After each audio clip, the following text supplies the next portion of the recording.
7e siècle, l'islam est né d'une révélation de Dieu faite directement au prophète Mohammed pendant 22 ans.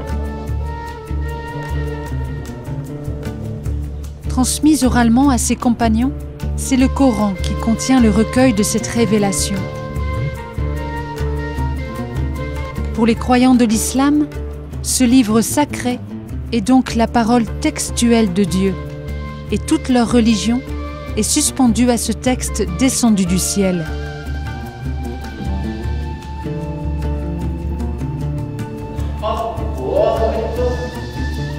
Pour les musulmans, il y a un Dieu, Dieu l'unique, le Créateur, qui a donné vie à toutes les créatures.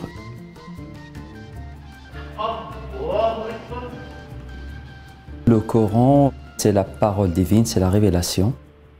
Il est aussi le livre à travers lequel les musulmans pratiquent leurs prières. Et elle représente, on va dire, l'ensemble et le résumé des principaux préceptes que les musulmans doivent respecter.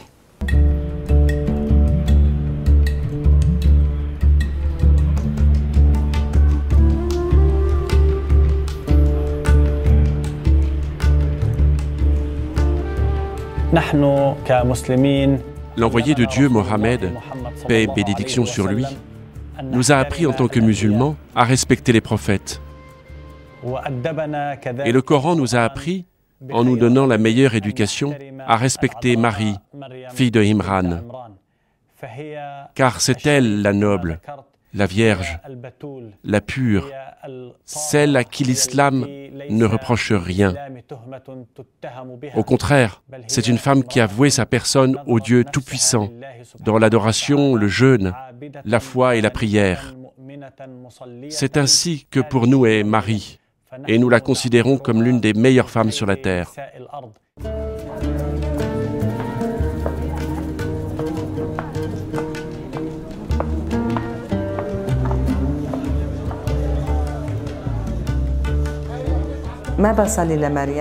Je ne prie pas Marie, mais je prie Dieu. Parce que chez nous, notre prière est adressée seulement à Dieu. On ne prie personne d'autre que Dieu. Mais quand je lis le Coran, je lis la sourate de Imran et celle de Marie. C'est ainsi que je ressens Marie et sa spiritualité. Je sens son amour pour Dieu. C'est ce qui me pousse à aimer Dieu davantage, à lui obéir, ainsi que d'aimer Jésus davantage et de me rapprocher de Dieu.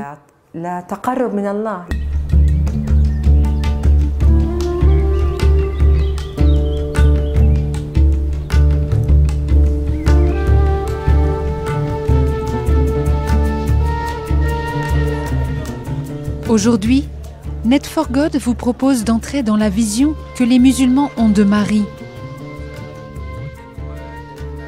Comment le Coran parle d'elle? Peut-elle être celle qui nous aide à marcher sur un chemin de paix entre nos religions?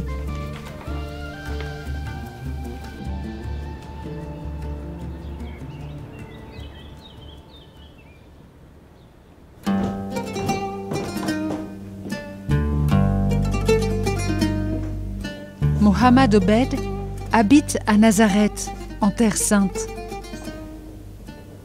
Marié, père de 4 enfants, il est juge du tribunal islamique de Nazareth. Aucun musulman ne peut nier la présence de la sourate de Marie dans le Coran. Le Dieu Tout-Puissant lui a dédié une sourate bénie et très belle. Et Dieu Tout-Puissant raconte l'histoire de Marie, comment elle a porté Jésus, le Messie, en étant sereine et croyante, et comment à ce moment-là, Dieu s'est manifesté auprès d'elle. Et c'est la seule femme mentionnée par son prénom dans le Coran.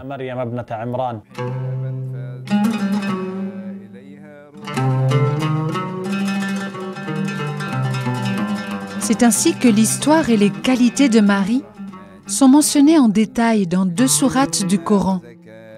La 19e qui porte son nom, sourate Mariam, et la 3e. D'autres passages dans le Coran la font apparaître brièvement.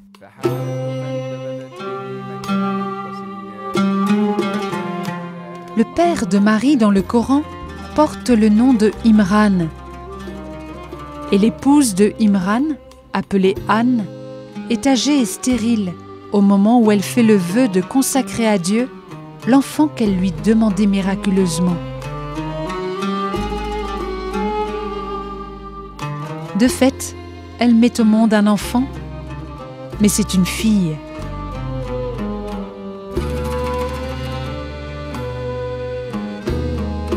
Déconcertée et déçue, car elle ne voyait pas comment une fille pouvait servir au temple, l'épouse d'Imran nomme son enfant Marie et la place ainsi que toute sa descendance sous la protection de Dieu et contre le diable, le banni.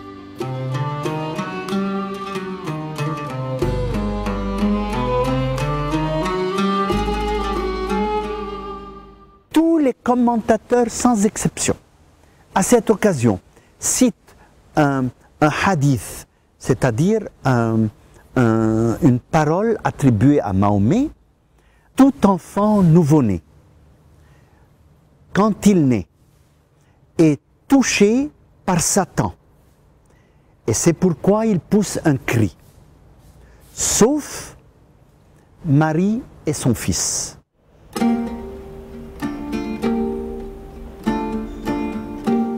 Le père Samir Khalil Samir est copte et jésuite. Docteur en théologie orientale et en islamologie, après plus de 40 ans d'expérience avec le monde musulman en Égypte et au Liban, il est aujourd'hui professeur d'études islamo-chrétiennes à l'Institut pontifical oriental de Rome, en Italie.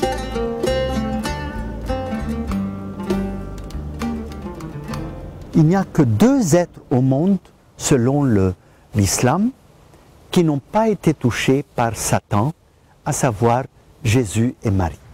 Même les récits autour de ce hadith sont innombrables. On dit comment, quand Satan voulait toucher l'enfant et sa mère par le haut, immédiatement il y avait 2 anges qui venaient étendre leurs ailes par en haut et l'empêcher de l'atteindre. Ils venaient par le côté, il y avait d'autres anges qui venaient étendre leurs ailes et l'empêcher par en bas, etc. Tout ça, c'est le style populaire qu'on retrouve dans tous les apocryphes chrétiens comme dans les récits légendaires musulmans. Mais ils ont un sens théologique très profond. C'est que, de toute manière, le péché n'a jamais atteint ni Marie ni Jésus.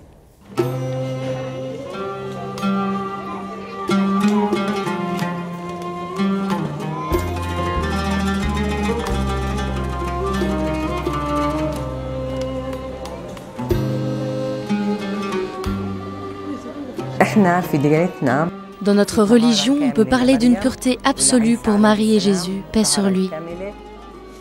Et on croit que toutes les autres personnes sont touchées par le diable. C'est pour ça que je suis convaincue que Marie et son fils le Messie, paix sur lui, à travers leur pureté et leurs enseignements, m'aident à m'approcher de Dieu.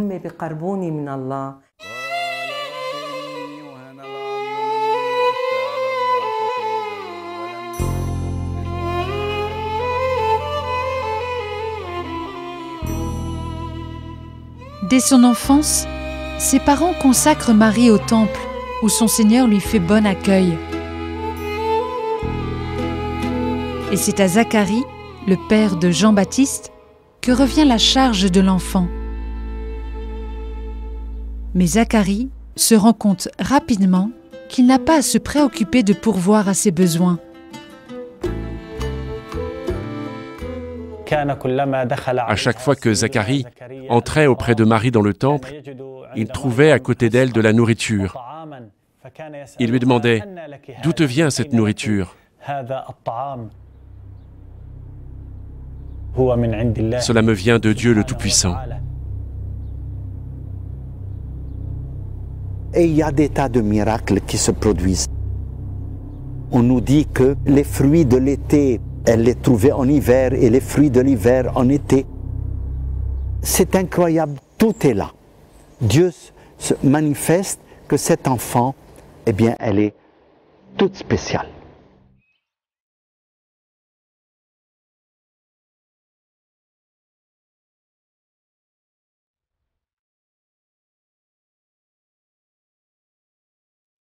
C'est ainsi que Marie se retire en un lieu vers l'Orient, loin de sa famille.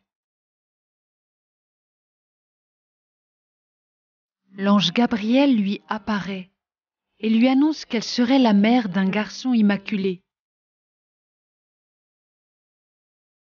Comment aurais-je un fils alors qu'aucun homme ne m'a touchée et que je ne suis pas une femme de mauvaise vie? Ainsi en a décidé ton Seigneur, qui a dit : nous ferons de cet enfant un signe pour les hommes et une miséricorde émanant de nous. Et il en fut ainsi. Marie devint donc enceinte et se retire en un lieu éloigné.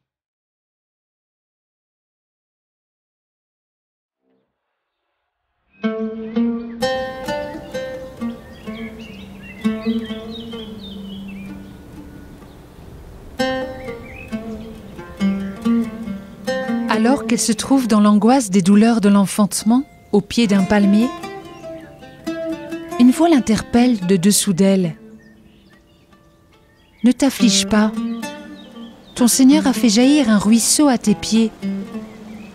Secoue vers toi le tronc du palmier, il en tombera sur toi des dattes mûres et succulentes. Mange donc, bois et réjouis-toi. »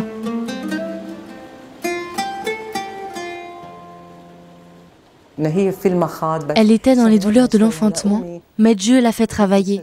Il lui a dit « Lève-toi et secoue le palmier ». Et elle s'est levée, et l'arbre lui a donné des dattes pour qu'elle mange. Et il a fait jaillir un ruisseau pour apaiser ses douleurs. Alors toutes ces choses-là sont un miracle, une générosité de Dieu, car elle lui a obéi et elle a suivi ses chemins.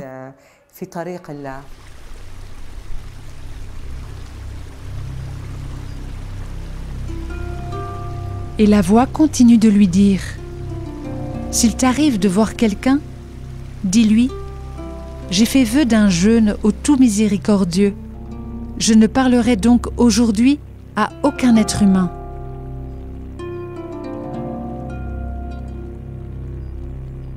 C'est ainsi qu'elle met au monde son fils, que Dieu nomme Al-Masih Issa, fils de Marie.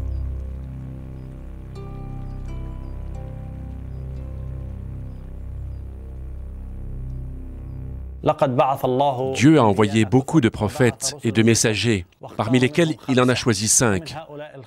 Abraham, Moïse, Jésus et Mohammed. Que la paix et le salut de Dieu soient sur eux, et Noé, paix sur lui. Ce sont les prophètes les plus importants. Et donc, Jésus a un rang très élevé chez les musulmans. Et le prophète, paix sur lui, ne cite Jésus qu'en l'appelant son frère. Et donc Jésus, paix sur lui, est le prophète de Dieu, le serviteur de Dieu, la parole de Dieu. Il est l'Esprit de Dieu envoyé à Marie. Dieu a fait de lui un miracle aux yeux des gens. C'est lui que le Dieu Tout-Puissant a créé sans père, comme il a créé Adam auparavant, de rien.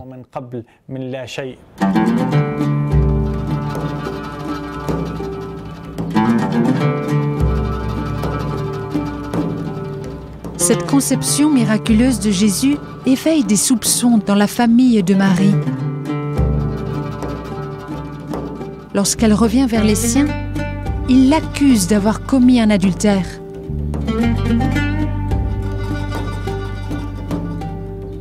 Ayant fait vœu à Dieu de garder le silence, elle fait signe à l'enfant nouveau-né de s'exprimer.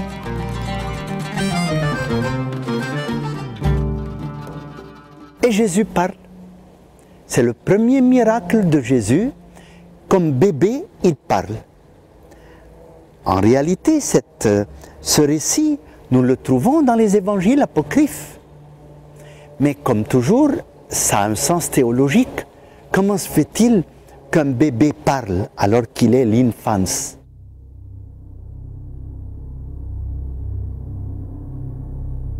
Inni Abdullah.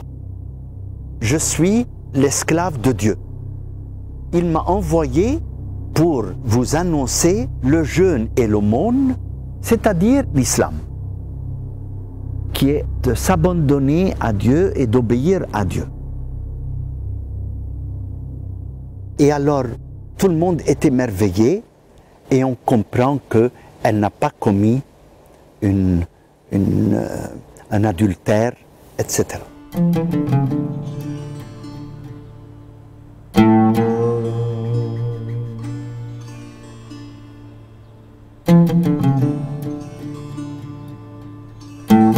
C'est ainsi que dans le Coran, Jésus, en parlant dans le berceau, défend lui-même la réputation de sa mère Marie et il annonce en même temps sa mission.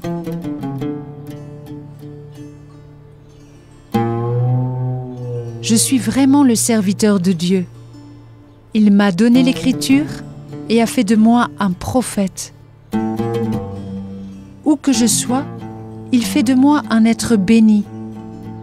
Et tant que je vivrai, il m'a ordonné de pratiquer la prière ainsi que d'être bon envers ma mère. Il ne m'a fait ni violent ni méchant. Et que la paix soit sur moi le jour où je naquis, le jour où je mourrai et le jour où je serai ressuscité.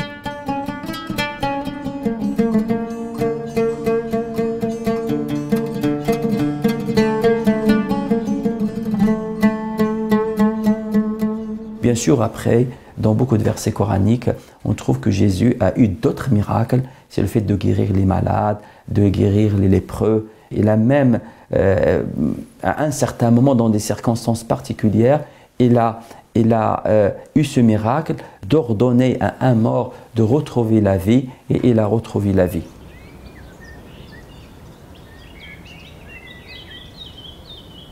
Quand il était enfant, il forme de la terre, de la glaise, il forme une espèce d'oiseau, il souffle dedans et l'oiseau vit et s'envole.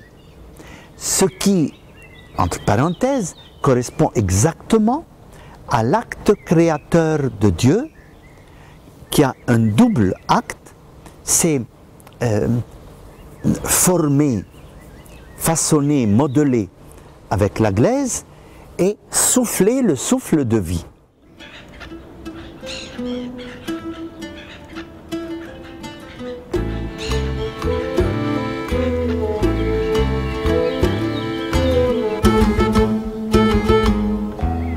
Bien sûr, ce ne sont que des signes et des miracles, mais pour les musulmans, on sait très bien que ce n'est pas Jésus qui guérit et ce n'est pas Jésus qui ressuscite les morts, mais Dieu lui donne ce pouvoir, comme il a donné le pouvoir à Moïse d'avoir la canne qui se transforme en serpent, etc., etc.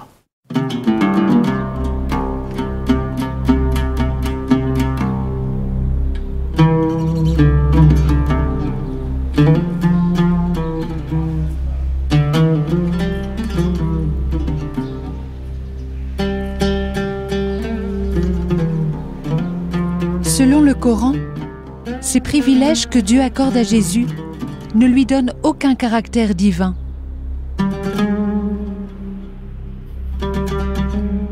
Jésus est un prophète comme tant d'autres qui l'ont précédé. La conception musulmane du pouvoir, ce terme pouvoir, il est réservé à Dieu. Rien ne se fait, rien ne se passe sans la volonté divine.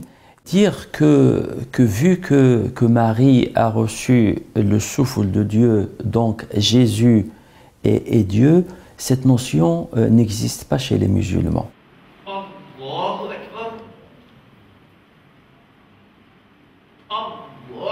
D'ailleurs, la notion du signe et du miracle, al-mu'jiza en arabe, c'est des choses réservées aux messagers ou à des personnes très très particulières citées dans le Coran. Justement pour ne pas permettre à ceux qui vont venir après et dire toi tiens, je suis un tel, je suis quelque chose, et bien voilà mon miracle. On n'y croit plus. Il peut nous montrer tous les miracles qu'il peut montrer, nous ça ne nous intéresse pas. Parce que nous on ne s'attache pas, les musulmans, que je dis non, les musulmans, dans la conception musulmane, On ne s'attache pas au miracle en tant que miracle. Et ça, c'est un élément très fondamental chez les musulmans pour justement couper court à toute personne qui va venir après pour dire moi j'ai ça, j'ai ceci, donc je suis quelque chose. Non, le message s'arrête avec le messager et la révélation s'arrête au message révélé.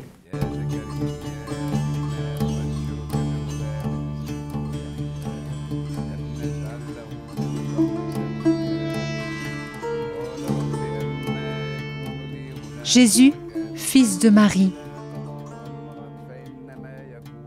C'est ainsi que le Coran désigne le plus souvent Jésus.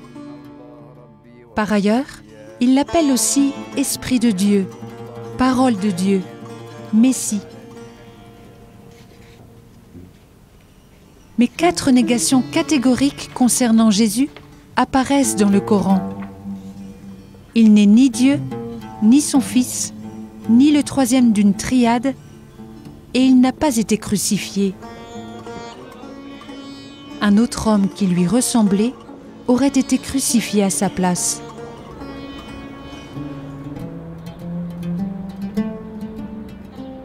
Bien sûr, il y a beaucoup de débats théologiques sur cette ressemblance, c'est qui? Est-ce que c'est quelqu'un de son entourage ou c'est quelqu'un de passage qui a eu cette ressemblance, etc. Mais pour nous, Jésus n'a pas été tué, n'a pas été crucifié, il a été élevé, il a été pris par Dieu. Et bien entendu, nous croyons aussi qu'il redescendra. Donc il ne sera pas ressuscité parce qu'il n'était pas mort, mais qu'il va redescendre un jour vers la fin des temps.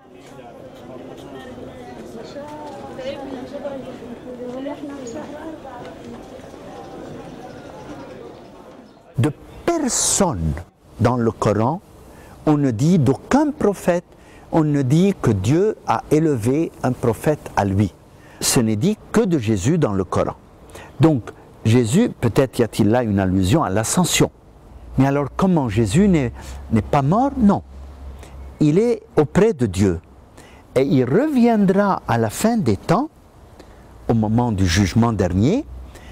Il proclamera alors que ce n'est pas dans le Coran, c'est dans la tradition ça.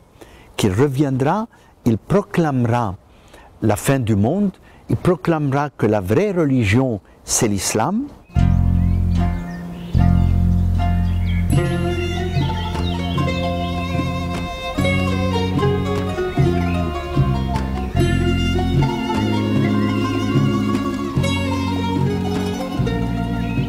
L'histoire de Marie dans le Coran s'arrête après la naissance de Jésus. Un verset de la sourate 23 ajoute seulement que Dieu a trouvé à Marie et à Jésus pour refuge une colline paisible et dotée d'une source. Mais le Coran revient plusieurs fois sur les vertus et les privilèges de Marie.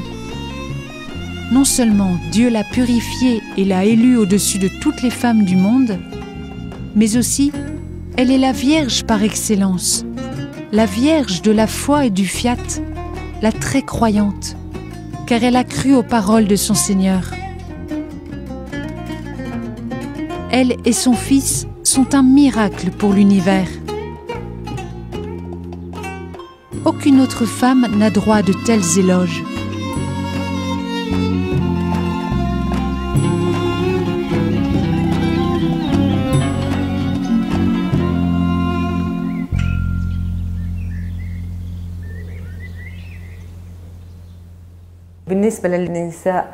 Nous, les musulmanes, nous voyons en Marie la pureté, une invitation à la pureté, de s'éloigner le plus possible des mauvais actes et de la colère de Dieu. C'est là notre grande mission, être pur et suivre notre Seigneur dans la pureté.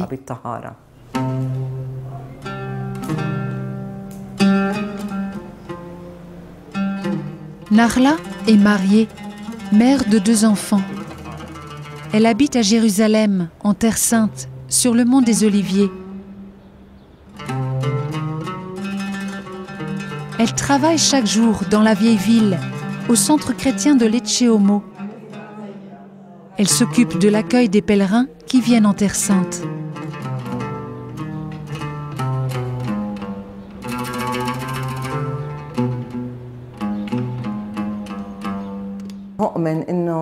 Je crois que Marie a montré son grand amour pour Dieu par son obéissance.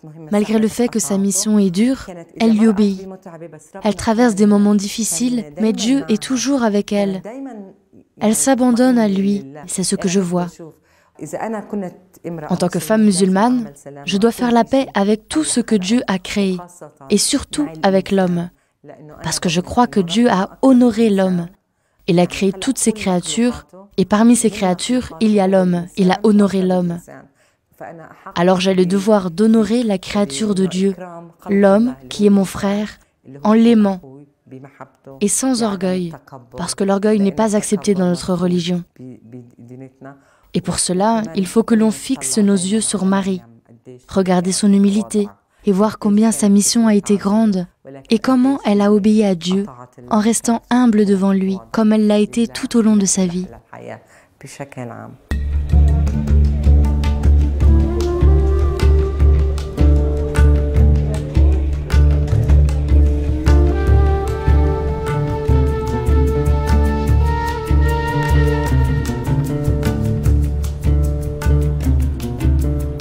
En quoi Marie peut-elle être un pont entre nos religions ?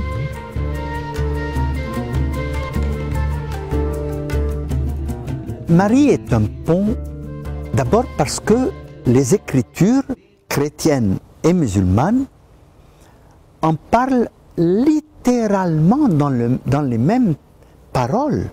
On a le récit de l'Annonciation, c'est la même soumission où Marie dit « Je suis la servante du Seigneur, qu'il me soit fait selon ta parole ». Par ailleurs, elle est cette médiatrice parce qu'elle ne prétend rien. Elle unit les hommes entre eux, les êtres humains. C'est ce qui explique aussi pourquoi récemment il y a eu un mouvement, ça a été lancé au collège de Jamhour au Liban pour fêter le rapprochement islamo-chrétien. Le collège a décidé une grande rencontre le 25 mars pour la fête de l'Annonciation.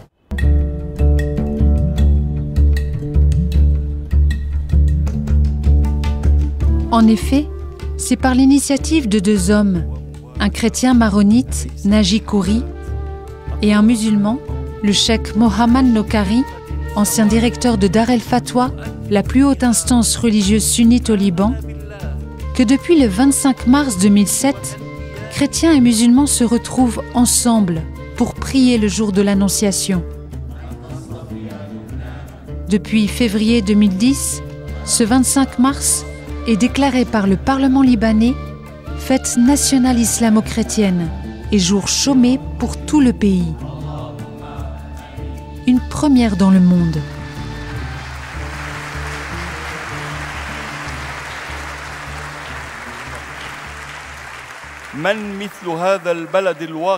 Qui d'autre que notre pays, à la croisée des trois religions monothéistes, peut jouer ce rôle de rapprochement, de dialogue et d'ouverture?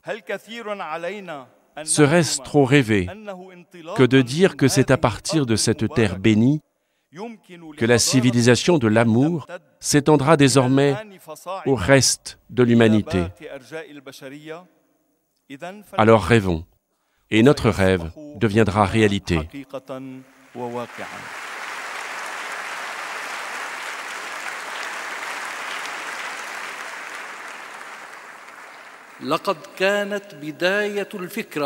C'est le début d'une idée sur laquelle j'ai travaillé pendant plus de 10 ans. Rechercher, musulmans et chrétiens, des principes communs naturels, non artificiels, qui nous uniraient pour un même verbe. Verbe à travers lequel nous confirmons notre foi en Dieu, en ses apôtres, en ses prophètes, en ses livres célestes, en lesquels chacun de nous croit séparément, en l'au-delà et en l'importance de la charité.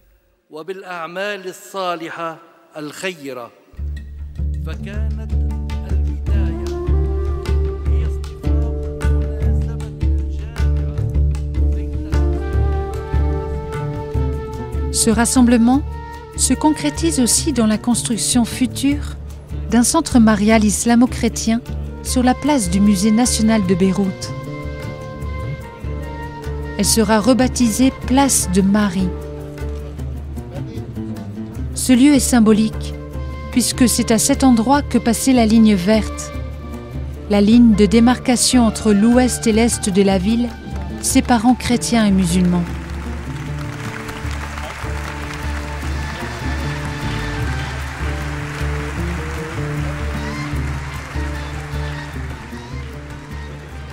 Cette fête qui a été instituée au Liban veut dire cela.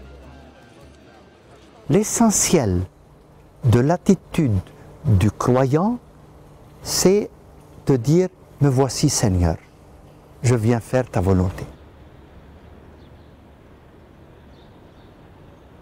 Si nous croyons, musulmans ou chrétiens, ou juifs, ou quiconque, nous apprenons à dire dans notre vie quotidienne « Me voici Seigneur, tu peux me demander ce que tu veux, je suis à toi ».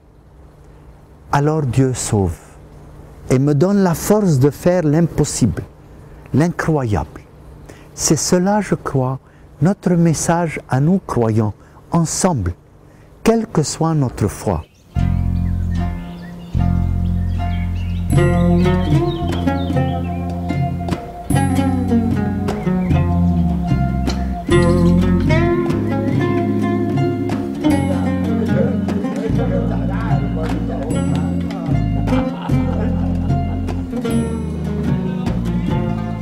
Pour ce mois, nous pouvons prier pour la paix dans les relations entre chrétiens et musulmans à travers le monde.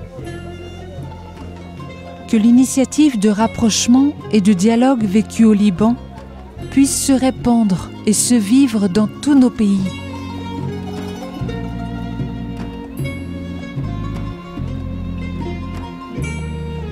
La parole de ce mois est dans l'Évangile de Luc, au chapitre 1er, verset 38. Marie dit « Je suis la servante du Seigneur. Que tout se passe pour moi comme tu me l'as dit. »